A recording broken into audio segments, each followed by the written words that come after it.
and thank you for joining us here at Girl Talk. Where women have a voice and tell it how it is.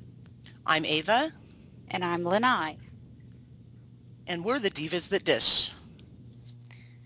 So what's up with all these random shootings that are happening in the U.S.? If you look at other countries like Australia and Germany, their crime rate is pretty low.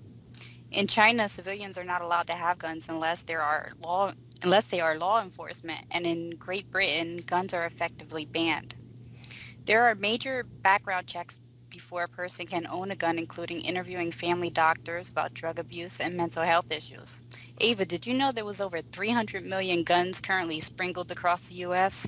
I was involved in a project here in LA called Buy Back the Guns, where people were given gift cards to local markets to turn guns in, no questions. We had 2,037 guns in about an hour and a half taken off the streets of LA. There was 901 handguns, 698 rifles, 363 shotguns, and 75 assault weapons, which are semi-automatic guns, and 2 rocket launchers, which blew me away. Rocket launchers? Serious business right there. Imagine trying to put that under your trench coat. No way. It blew me away. It absolutely. Crazy. And the interesting thing is that most people didn't even take the gift cards. They just came and turned in the guns, and it was a great thing. Yeah, that is. Yeah. Wow. You know what also, Lanai? I have a question for you too. What do you think is the #1 health issue for women? Oh, wow, Ava. I'd have to say PMS. That's a good one, but that's not it. This one kind of blew me away too. It's cardiovascular disease, and it is the #1 health issue for women. Heart disease claims more lives each year than the next 7 causes of death combined. Seven, and as many as all of the cancers combined. Which you always hear everyone say, you know, cancer this, cancer that, but heart disease actually takes more. And more women will die of heart disease than men. And I just thought that was scary stuff, actually. Now, also too, Lanai, on a lighter note, I did get to catch the Golden Globe Awards. They were given out on Sunday, January 13th, and I had my predictions with Lincoln coming in first and Daniel Day-Lewis winning Best Actor.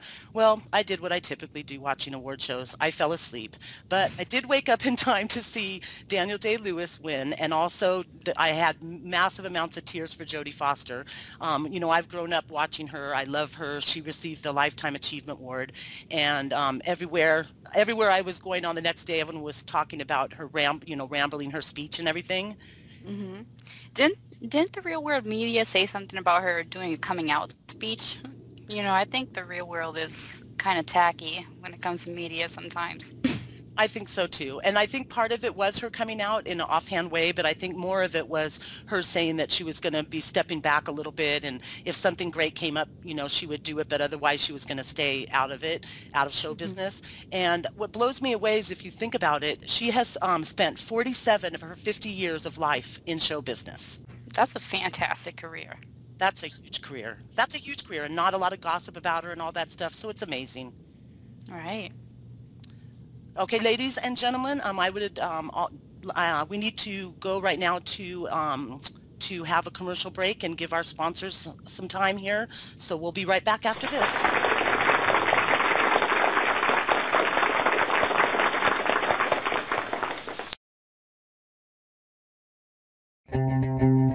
Expect the exceptional.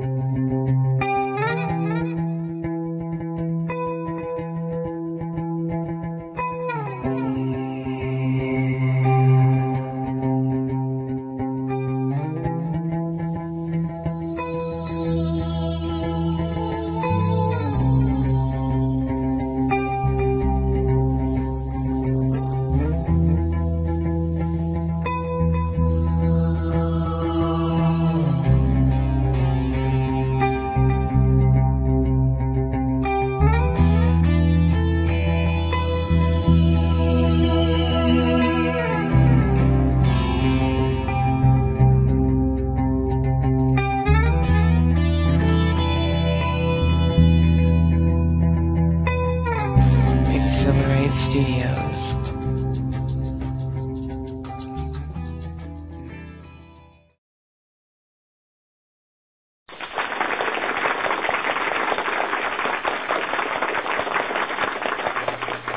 Ladies and gentlemen, I would like to welcome you the first guest to Girl Talk, Widget Whiteberry.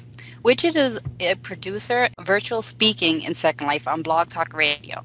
Virtual speaking deals with an array of subjects including science, political issues, public affairs, and panel discussions. Please welcome Widget to the show, please.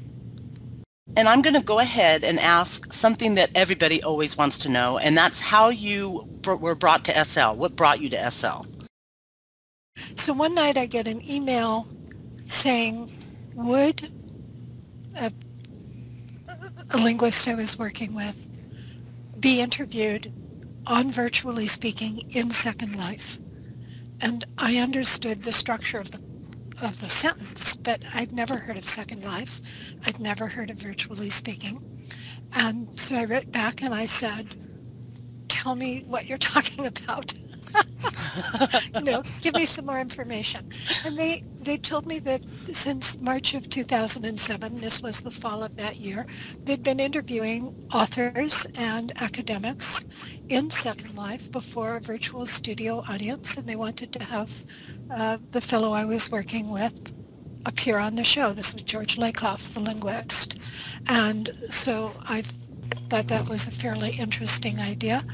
Wrote back and said, why don't you call me? Let's talk on the phone one night so I can learn more about it. They called, we talked, and I went back to the fellows I work with and said, I think this might be a really interesting thing to do. Why don't I check it out further? They said yes. And so every night for 2 months after work, I would log into Second Life and learn how to move. Aww, that's so interesting. That's so interesting. It was, we were talking at work, we were talking about the embodied experience, and I would come into Second Life and I'd teleport from one place to another. I'd arrive without my hair and I'd be embarrassed. Right? I think that's happened to everybody. Exactly. Or I'd go to a dance and I'd fall off the balcony. Oh, how funny. I would feel humiliated and clumsy. I thought, this is like having a stroke. I have no control over my body at all. So that was how I started. And meanwhile, every Thursday, I would go to the Virtually Speaking Amphitheater and listen to Jay Aykroyd interview somebody.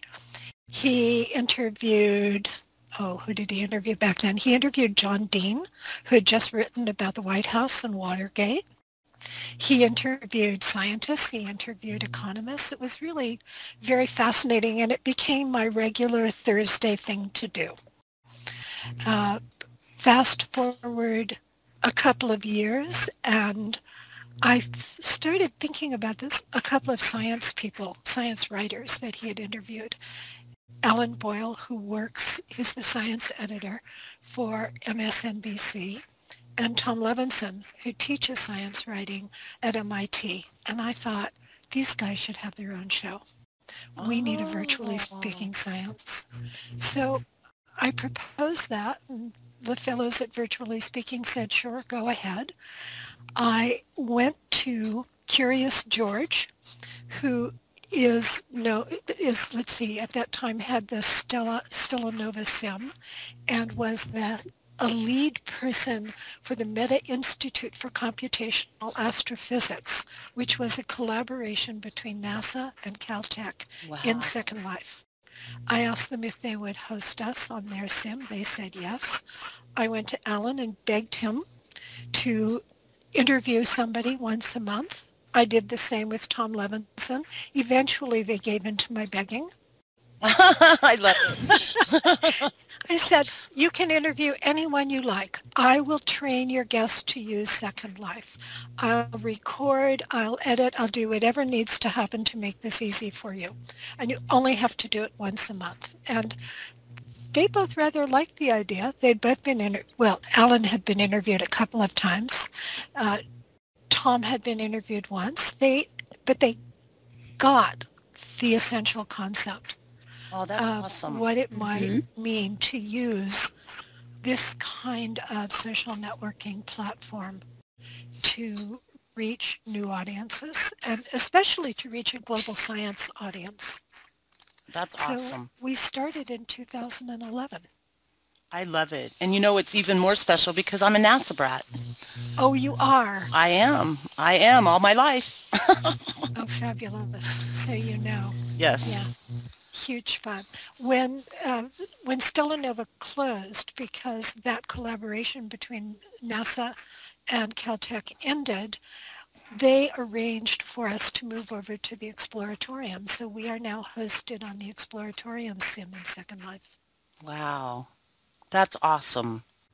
Well, Widget, can you tell me a little can you tell me a little bit about who is involved? And because I understand there's 2 shows. So the Thursday show, we are interviewing authors of books. Last night, Jay talked with Mike Lux, who runs the Public Policy Institute, and they were talking about how to be politically active in the current climate. A month or so ago, he had Brad DeLong on, and they were talking about the competition may be the right word, between economists who come out of the University of Chicago and economists who come out of the West Coast, Stanford and Berkeley. And the competition is who will dominate economic thinking at a national level in this country. So it's pretty important. Yeah. That is important. Yeah.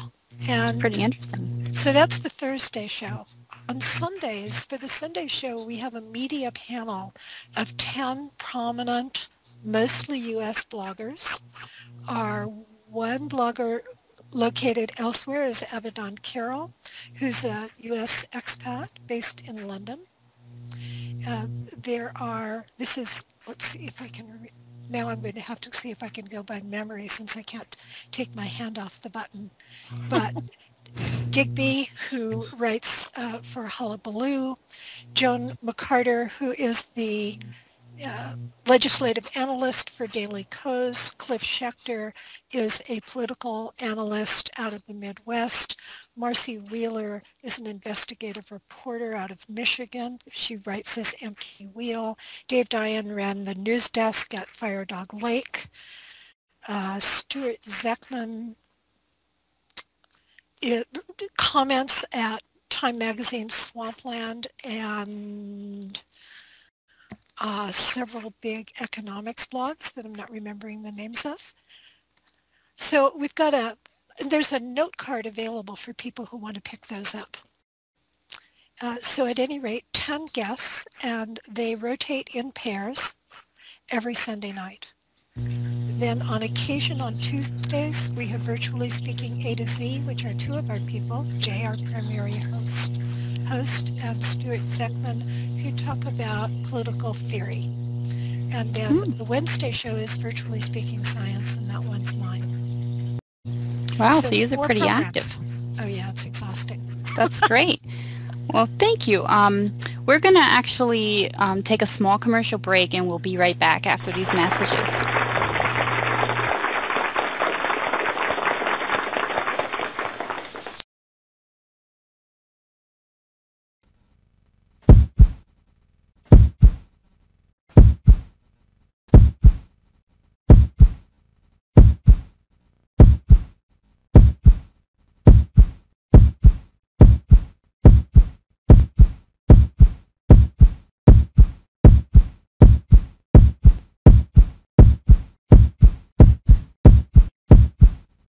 Pulse Television Network, programming you can feel.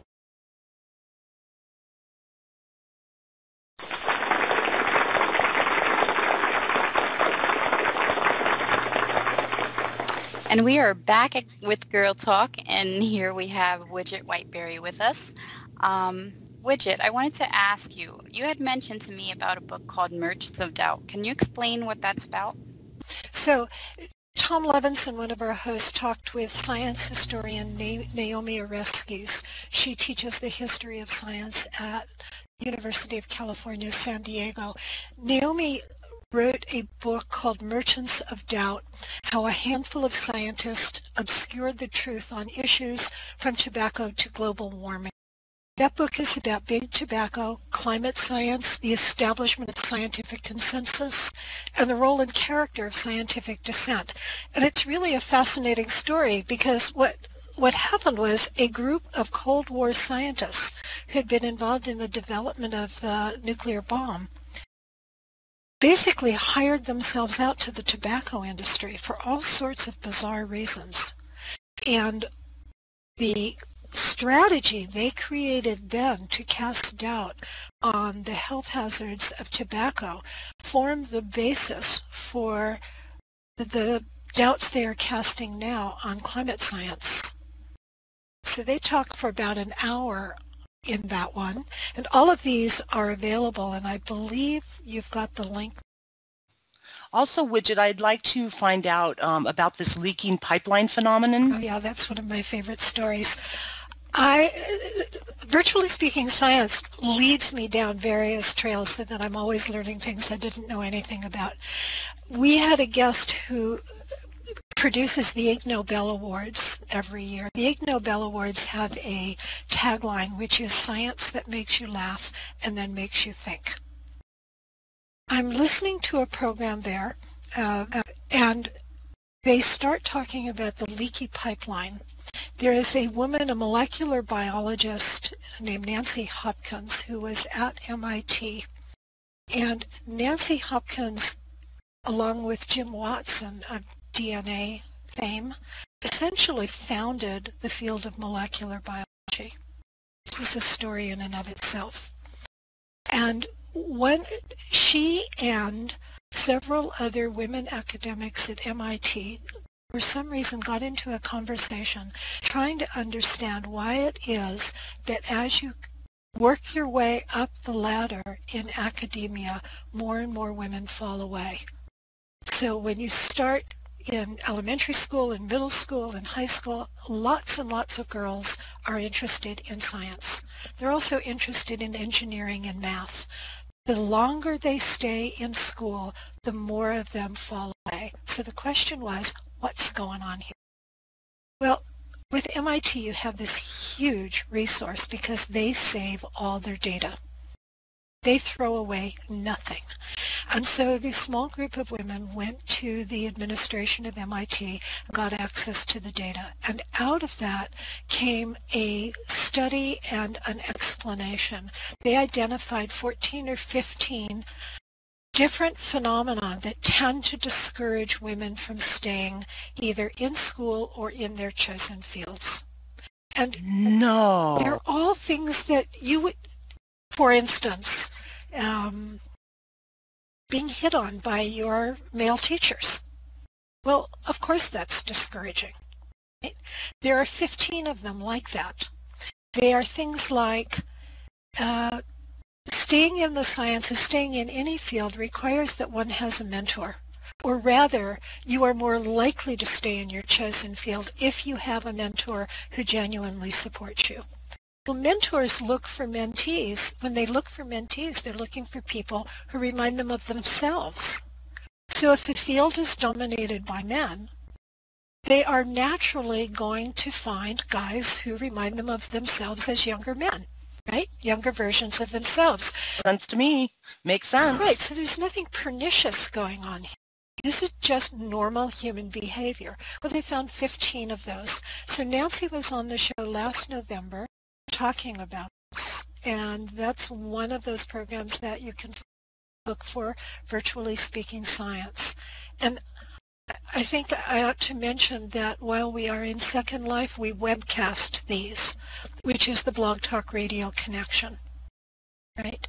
So searching on the host names, and there are 3 science hosts. I have my first woman science host, Jennifer Willett, who writes Cocktail Party Physics for Scientific American and is a wonderful interviewer. Oh, that's interesting. I'm going to be checking that out.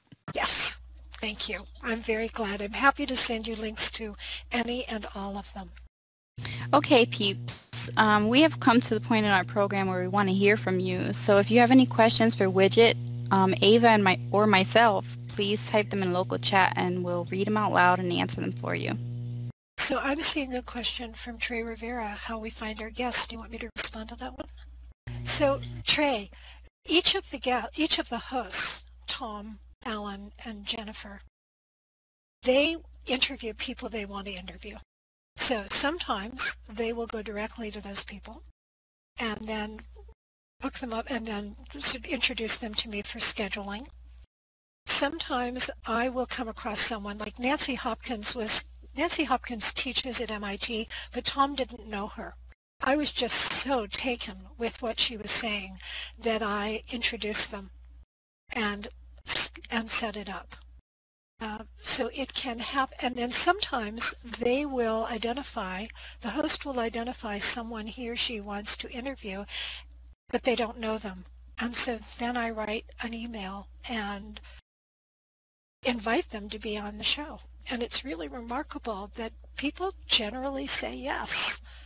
I think it's because the three hosts are so very well regarded in the scientific communities. That's how we do it. For the Thursday show, Jay Aykroyd identifies and invites people. He's the booker there. And the Sunday show is a rotating panel. And every once in a while, somebody on the media panel has someone they want to bring in, and so they arrange it. So we've got lots of ways in. Thank you, Widget. Yes, Is there any more questions? Burley, that's very nice to say, and I think you're very right. I think that there is a lot of intelligent women out there that can do huge things if given the chance. And it's sad that they're kind of squelched. And that was interesting, Widget, when you brought all that up, because for someone like me, that's a crime, that's a shame, and that's something that should just not be happening. Oh, and I just saw Dead Poppy's comment. Dead Poppy, what really helped me in terms of my own embarrassment was, one, getting used to it, but the big thing was somebody saying to me, this is beta. This is not your fault. This is the system. You're not making this happen. It's not because you're... Yeah, I finally got his question now. That's very interesting. I wasn't losing my hair or falling off of balconies because I was incompetent, which is how it felt. That's the immersed experience. I was falling off of balconies because of lag and because of a whole set of things that had nothing to do with me. Finding out that that was true made it much easier. I think that's true. I think a lot of it, like people just, especially when you first start, you don't realize how much of the issues are actually just Second Life.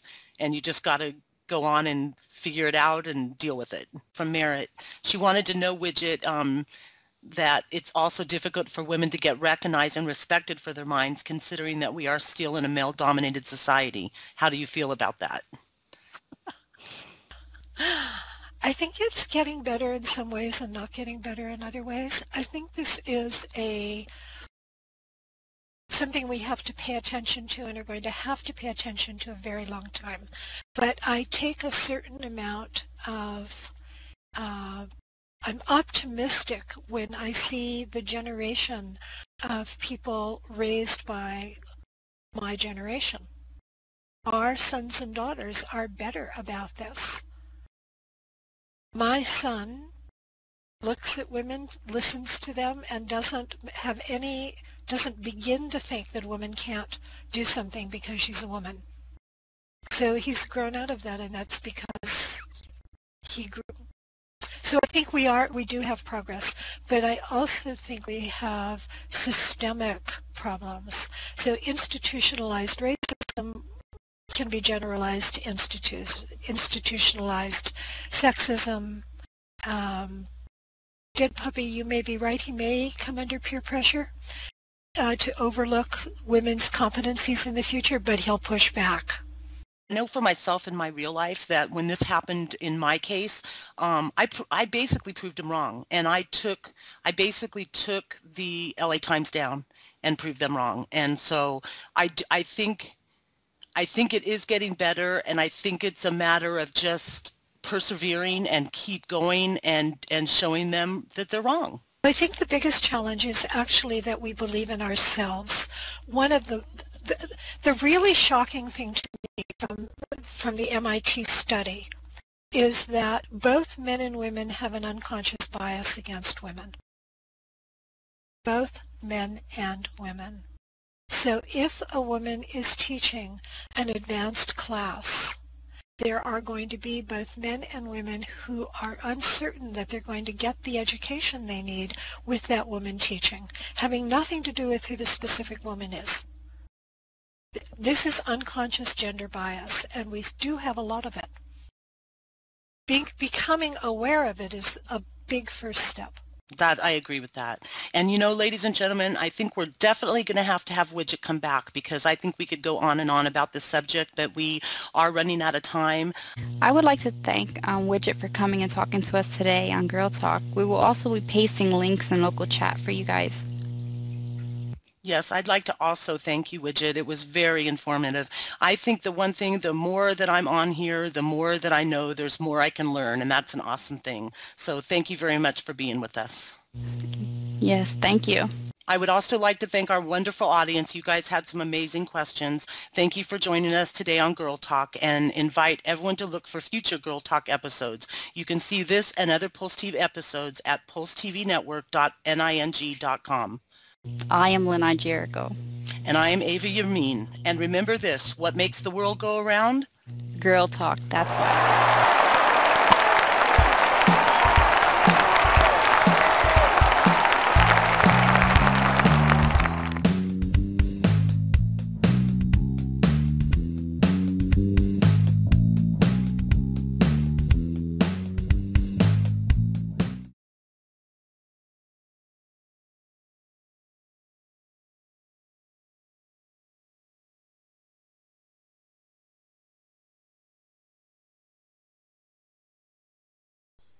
Goodbye. Bye. Bye bye. Goodbye. Bye. Bye bye. Bye. Goodbye.